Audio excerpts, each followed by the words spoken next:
ele vai ter sua região, que vai ser uma reserva estratégica de poder. E a região é a América do Sul. E os Estados Unidos terão que compreender isso. Isso vai fazer parte de um jogo. Então, sim, o Brasil tem que colocar isso no próprio horizonte. Não é pra agora. Briga com o Trump. Mas ele vai estar morto quando isso acontecer. Ele nem vai existir mais. Que renda. Defendo a prisão perpétua. Eu defendo que a gente deva abrir discussão para pessoas que cometem crimes hediondos até da pena de morte no Brasil, mesmo sendo cláusula pétrea. Entendo que eu não terei força, até aquelas batalhas que você sabe que você pode ganhar. Não acho que eu terei força até o final do meu primeiro mandato de alterar a Constituição de maneira tão profunda. Mas discussão sobre aumentos muito relevantes de pena tem que ser feita. Porque hoje um bandido se sente muito seguro cometer os crimes que ele comete. De forma geral, ou para algum líder de facção, líder de algum segmento, ou para todos que cometerem esses crimes dentro faccionado, um líder de uma facção, na minha visão, ele tem que ter prisão perpétua e nunca mais sair, porque ele é um perigo para a sociedade. Existe um perigo, claro, só da existência dele, do convívio social dele. Dito isso, um líder de uma facção criminosa no Brasil, ele é responsável de maneira extensiva por todos os crimes que são cometidos pela sua facção. Portanto, esse cara, na ficha dele, o que direto ou indiretamente não passou de pedidos de assassinato, assaltos a uma armada, roubos, estupros, ocupações territoriais. Então, essa pessoa não pode ser reintegrada à sociedade, nem haver qualquer discussão sobre tentativa de recuperação. Esse cara é um inimigo do Estado brasileiro. A destituição dele, ela tem que ser celebrada. Então, as leis têm que refletir esse ânimo da população brasileira em vencer uma guerra contra esse cara. Tudo quer complementar? Só um complemento rápido. Eu, como o Acácio, sabemos que esse tipo de proposta, quando mexe em cláusula pétrea, não pode ser feito nem por emenda constitucional. Sim. Eu não estou dizendo que eu sou contra ou a favor da pena de morte, mas eu digo que para isso é preciso refundar, é preciso de uma nova Constituição, é preciso de um processo revolucionário mais profundo para implementar essas ideias. Você está disposto a levar adiante uma ideia dessa envergadura, de reformular por inteiro, nós temos uma nova Constituição, porque muito das suas ideias vai passar inevitavelmente por isso. As ideias todas que eu trouxe aqui, tirando a parte da pena de morte, essa discussão que é importante, todas elas podem ser alteradas por PEC ou projeto de lei normal. Essa passa por uma reformulação da Constituição, se tem um processo originário ali de uma Constituição nova. E eu acho que o Brasil vai precisar ter uma discussão sobre uma nova Constituição em algum momento, porque a Constituição atual, ela é impeditiva, ela é um impedimento para o crescimento do Brasil. É uma Constituição que foi construída num contexto diferente, que via um tipo de Brasil adaptado a um mundo diferente. Aquele mundo ao qual a Constituição foi construída caiu, ele não existe mais. O Brasil se tornou caro antes de ficar rico. E aí, hoje, a gente não consegue encarar problemas óbvios. Por exemplo, para fazer qualquer reforma econômica no Brasil, você tem que ter uma PEC, uma alteração na Constituição. Qualquer tema é constitucionalizado. E aí você tem como consequência disso um STF hiperpoderoso, porque se tudo é matéria constitucional e o Tribunal Constitucional é STF, o STF manda em tudo. E aí, é verdade. Então, a gente vai precisar ter essa discussão. Falando em viabilidade, em execução do meu governo, eu não creio que eu vou conseguir fazer isso no primeiro mandato. Até porque eu tenho outras reformas como a administrativa que a gente falou aqui, que serão prioridade, que elas vão mudar a lógica de funcionamento do Estado brasileiro, que é muito importante. Dito isso, um segundo mandato do Partido Missão, com certeza trataria essa discussão. Tem que botar essa discussão na mesa. A Constituição nossa hoje é um impeditivo para o nosso crescimento. André, por favor. Pré-candidato, mudando um pouquinho de assunto, voltando para a economia, o tema de empreendedorismo, o senhor citou que é empreendedor, né, empresário. Qual que é a agenda que o seu partido pretende mostrar para a população brasileira, para o empreendedor, para o trabalhador autônomo, para o entregador que o senhor citou em uma das suas falas? Hoje, quando você trabalha e produz, seja sendo um empreendedor, seja sendo um empreendedor individual, seja sendo um trabalhador, você é penalizado. O empreendedor é tratado como um bandido. A tributação é alta, a tributação é complicada, o dinheiro é caro, as regras são confusas. O empregado, ele tem a insegurança de saber se o emprego dele vai ou não vai existir. E o transporte que leva ele da casa até o trabalho é um transporte ruim. Ele também sabe que ele pode ser assaltado no meio do caminho. E a garantia de que o negócio que ele trabalha vai continuar existindo nos próximos anos é cada vez menor. Quando a gente coloca todas essas coisas na mesa, a gente vê que as pessoas que trabalham e produzem no Brasil estão inseguras, estão depressivas, estão, vamos dizer, com medo sobre o futuro. E esse medo, ele é percebido nas pesquisas. Pois bem, nós temos que ter uma agenda de competitividade que é uma agenda amiga de quem trabalha e produz. Então, a agenda de competitividade, ela tem que facilitar contratações e demissões. Ela tem que vir acompanhada, vamos dizer, de uma agenda de investimentos em infraestrutura que reduza custos, que vão de energia a combustível, a infraestrutura de transporte, leis que reduzam burocratização. O licenciamento ambiental que passou já é um avanço bem grande, que vai ajudar a abertura de novos negócios também. Quando a gente coloca isso na mesa, com uma reforma fiscal que diminui o custo do dinheiro, aí eu falo em abaixar os impostos e falo em dinheiro mais barato e um medo, vamos dizer, menor na hora de você investir em um negócio novo. Isso gera um ambiente mais amigável para essa pessoa. E isso gera efeitos, vamos dizer, do ponto de vista econômico e também na vida das pessoas muito grande.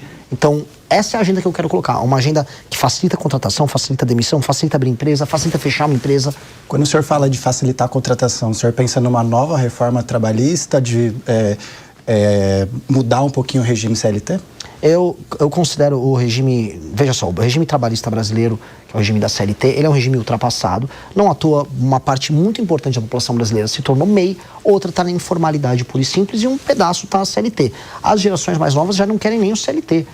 Elas querem essa flexibilização. E aí, quando a gente olha o mundo, os países que concorrem conosco, vou pegar do Vietnã, vou pegar a própria China, vou pegar a Índia, eles têm leis trabalhistas mais flexíveis do que as nossas. E o Brasil passou o bonde de a gente falar, quero me comparar com a França. Não, porque... Meus amigos, a gente não se compara com a França, a gente está perdendo para o Vietnã, a gente está perdendo para a Botsuana. Então vamos ver o que esses outros países estão fazendo para a gente poder competir com eles no mercado global. Então nós precisamos flexibilizar a nossa legislação, facilitar as contratações das pessoas, deixar os empreendedores mais seguros e as pessoas que querem trabalhar, elas têm capacidade de fazer sua jornada de trabalho, negociar o tempo de trabalho dela de uma maneira mais, vamos dizer, mais plena. Hoje, o que supostamente a garante vira um peso. Inclusive até porque fica menos salário no bolso da pessoa hoje com a CLT no fim do dia. O senhor defende uma reserva de Bitcoin também. Como isso seria? Se ele alcançasse ali uma redução de valor, chegasse em 60%, como já aconteceu, como ficaria a economia? Como seria essa aplicação? Olha, o Bitcoin, quando você pega a curva dele de aumento, por mais que ele passe por oscilações, ele é como se fosse uma senoide em tendência de subida.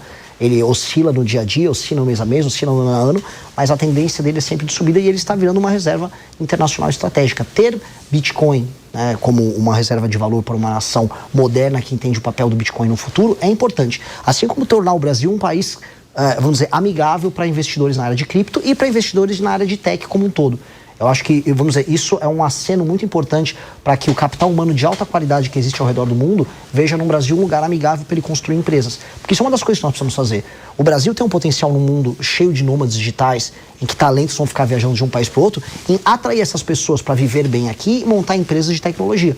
E ter a reserva de Bitcoin, não apenas como uma reserva de valor, que ao longo do tempo vai se valorizar, mas também como uma sinalização para esse universo, é um investimento que vale a pena. Ele vale a pena em todos os sentidos. E ainda tem outras discussões que a gente pode trazer também sobre o uso de blockchain dentro do serviço público, para validação, vamos dizer, de tarefas internas e também para controle e combate à corrupção, que é bem legal. E a história da moeda sul-americana que eu vi nas obras do Partido Missão, ela ainda está de pé hoje? Ela se aplicaria hoje? Uma das ideias que a gente quer colocar é a ideia do real ser uma reserva de valor para transações dentro da América do Sul.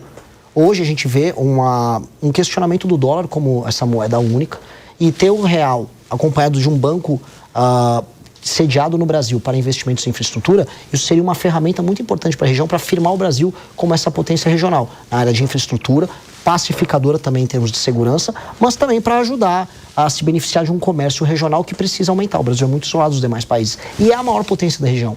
E isso, se a gente olhar em termos geopolíticos no longo prazo, faz muito sentido. Porque o Brasil se firmando como uma das 5 maiores nações do mundo nos próximos 30, 40 anos, ele vai ter sua região que vai ser uma reserva estratégica de poder. E a região é a América do Sul. E os Estados Unidos terão que compreender isso. Isso vai fazer parte de um jogo. Então, sim, o Brasil tem que colocar isso no próprio horizonte. Não é para agora. Uma briga com o Trump. Mas ele vai estar morto quando isso acontecer. Ele nem vai existir mais. Que rendem muito, inclusive, ele vai estar morto. Internacionais, né? Vai demorar. Último giro aqui, reta final, alguns minutos. Acácio Miranda, por favor, antes da morte do Trump, por favor. O ótimo é inimigo do bom. São várias as reformas propostas por você. Olhando para todas elas, qual é a sua preferida? Qual é aquela que você diria, essa eu quero que seja a primeira a ser implementada, a mais primordial na sua visão? As duas que eu vou colocar, porque se a gente não fizer, não existe mais Brasil. Uma é uma reforma fiscal que eu vou passar na transição. A minha PEC da transição é a PEC do Kim Kataguiri.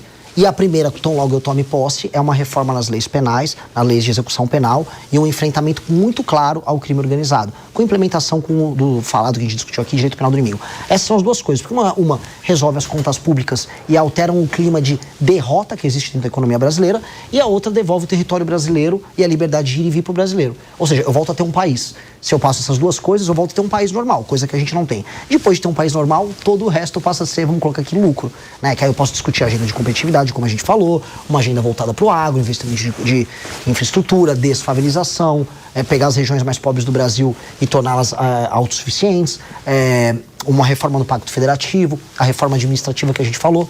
Mas essas duas primeiras é o básico. Se a gente não faz isso, a gente não tem país. Última para fechar, mais uma. Pré-candidato, o senhor prefere enfrentar Lula ou Flávio no eventual segundo turno? Acho que é melhor pro Brasil o Lula já cair no primeiro turno e eu enfrentar o Flávio. Aí vai ser um prazer, porque ele não vai poder fugir dos debates no segundo turno. Aí vai ser muito legal. O senhor não estando no segundo turno, quem o senhor apoiaria? Eu estarei no segundo turno. Não se entra numa batalha pensando em perder. Teve também em São Paulo o discurso do Pablo Marçal, que não haveria um segundo turno, ele não conseguiu avançar e teve que apoiar algum nome no segundo turno. É que ele é um estelionatário. Repito a pergunta. Eu não vou me colocar na mesma posição de um Pablo Marçal. Eu entrei nessa batalha com apenas um... Ele ocupa essa posição? O quê? De um estelionatário? Disse, Sim, claramente. E se ele quiser, ele me processe. Não tenho nenhum problema em falar isso. Ele é um brincalhão, ele brincou com a esperança das pessoas e ganhou dinheiro com a esperança das pessoas. Eu acho isso vergonhoso, eu acho isso nojento. E às vezes as pessoas me comparam a ele só porque eu sou um outsider nas eleições. Eu não sou. Eu montei um partido político, trabalho de milhares de jovens que coletaram assinaturas ao redor do Brasil. Eu não estou aqui para destruir o sistema. Eu estou aqui para pegar o Brasil e transformar o Brasil num país sério e reformar o sistema. É por isso que eu não sou um destrutor. Eu não estou aqui um destruidor. Eu estou aqui para reformar, para fazer o Brasil virar um país sério. E nesse sentido, eu só vou trabalhar para ir para o segundo turno. Eu não vou olhar para o lado, eu não vou querer saber, eu só vou trabalhar. Até porque meu partido tem só 4 meses. E eu já estou bem nas pesquisas. Pegar um gancho no Pablo Marçal e Partido Missão, ele fez uma aposta que se o partido fosse estruturado, ele daria uma determinada quantidade. A gente fez uma aposta com o Kim, né? Pagou essa aposta? R$500 mil não pagou, né? É por isso que quando eu falo estelionatário, eu não tô brincando, né? O cara nem para cumprir as apostas que ele faz para ele. Ele disse que a gente não montaria o partido. Diferente dele, a gente montou. Hoje ele tá contratado como funcionário do Partido União Brasil, para fazer propaganda pros candidatos do União Brasil. Hoje, eu que ele duvidava, ou quem que ele duvidava, estamos liderando o nosso próprio partido político, participando da corrida não só presidencial, mas estadual em vários lugares. E Última, Túlio, para a gente fechar. Eu estou deduzindo aqui que se houvesse um segundo turno entre Flávio Bolsonaro e Lula, hipoteticamente, você votaria nulo de novo. Tô certo ou tô errado? E você aceitaria um apoio de Flávio Bolsonaro se eventualmente você vencer Flávio Bolsonaro no primeiro turno? Um apoio para o segundo turno? Eu não entro numa batalha pensando em perder. Quando fui montar um partido político, todo mundo duvidou que eu consegui. E as pessoas falaram que o mais provável era eu simplesmente não ter o nosso partido montado. Também duvidaram quando a gente foi tocar o impeachment de Dilma Rousseff. E no impeachment do impeachment e na montagem do nosso partido, eu não olhei pro lado e eu falei, vou montar. Eu só trabalho com a hipótese de ter partido pronto e a Dilma derrubada. Eu vou trabalhar apenas para vencer a eleição. Então, não é que eu estou me evadindo dessa pergunta. É porque essa pergunta não existe na minha cabeça. Se eu simplesmente começar a pensar assim, eu já perdi. Então, eu tenho que ir até o fim. Internamente tinha o nome do Kim, até por conta da idade, imagino que não foi escolhido. E o senhor é um nome que não tem tanta visibilidade, está começando agora, a senhora disse diversas vezes que está indo em rádios e emissoras para tentar viabilizar o nome do senhor. O senhor é um candidato de verdade ou é um experimento do Missão? Eu sou um experimento dos meus pais, né? Me colocaram no mundo, se vai dar certo ou não, a gente vai saber até o final da vida.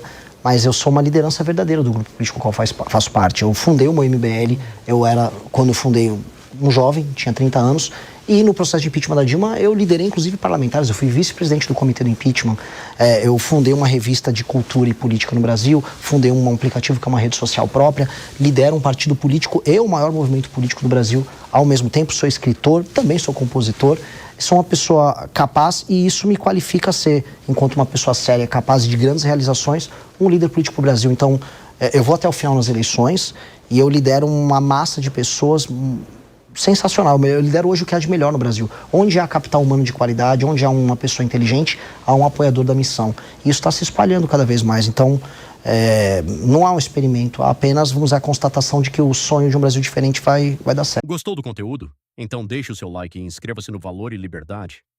Juntos vamos construir uma mentalidade forte e um país livre. Até o próximo vídeo.